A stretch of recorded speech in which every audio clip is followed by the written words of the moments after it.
It was just past 10 p.m. in Beverly Hills. A 911 call would change everything. 2 parents were dead, and the only people who could explain what happened were their own sons.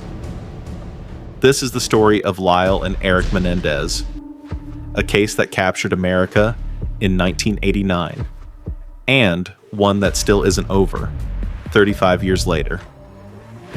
José Menendez was not an ordinary father.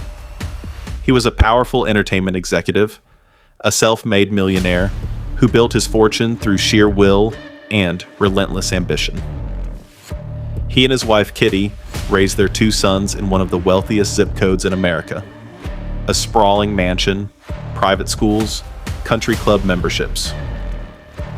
Lyle was the older brother, confident, ambitious, already being groomed to take over his father's empire one day. Erik was the quieter one, a promising young tennis player who seemed to live in his older brother's shadow. From the outside, the Menendez family looked like the American dream realized. Wealth, status, opportunity at every turn. But behind closed doors, the brothers would later claim something else entirely was happening. On the night of August 20th, 1989, José and Kitty Menendez were shot to death in the living room of their Beverly Hills home. Investigators arrived to a scene that looked deliberately staged.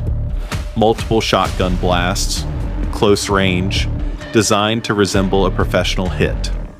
For a brief moment, police even considered the possibility of organized crime involvement, given José's high-profile business dealings. Lyle and Erik told police they had been out that night and returned home to find their parents murdered. They were treated, initially, as grieving sons, not suspects. But in the weeks that followed, their behavior raised eyebrows. The brothers spent extraordinary amounts of money, new Porsches, Rolex watches, a restaurant venture in New Jersey, courtside seats. To outside observers, it didn't look like mourning.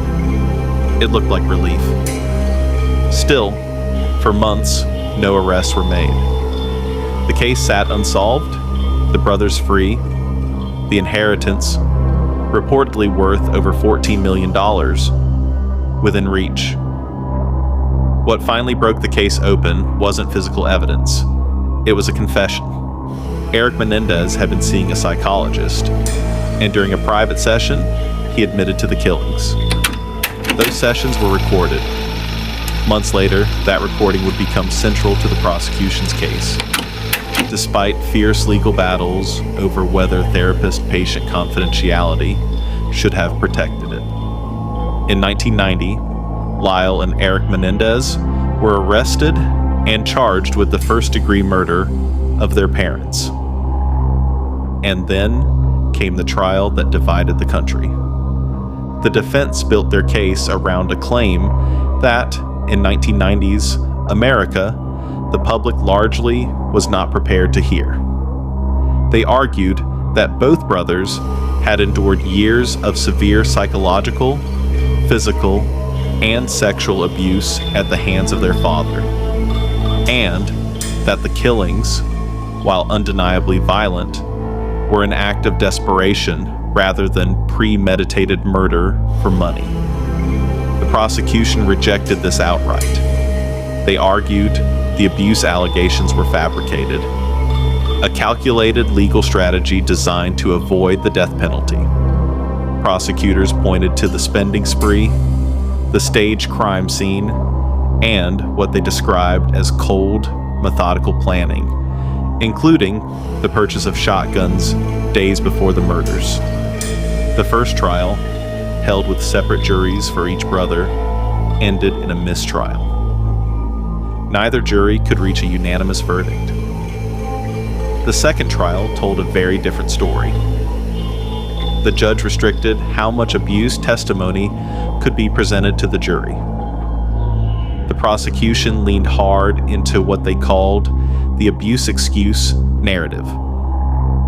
This time, both brothers were convicted of first-degree murder. In 1996, Lyle and Erik Menendez were sentenced to life in prison without the possibility of parole. For nearly 3 decades, that sentence stood. The case faded from headlines, occasionally resurfacing in documentaries and true crime specials, but largely settled in the public's mind as closed. Then, starting around 2023, everything began to shift. Attorneys for the brothers filed new legal petitions, citing evidence that had never been presented at either trial. Among it, a letter written by Erik Menendez to his cousin in December of 1988, months before the murders, describing ongoing abuse at his father's hands. A new accuser also came forward, alleging José Menendez had assaulted him as a teenager in the 1980s.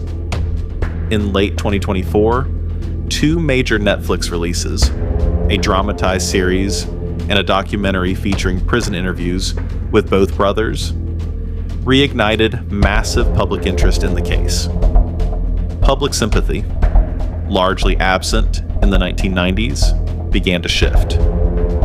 Extended family members, many of whom had stayed silent for decades, started speaking publicly in support of the brothers' release.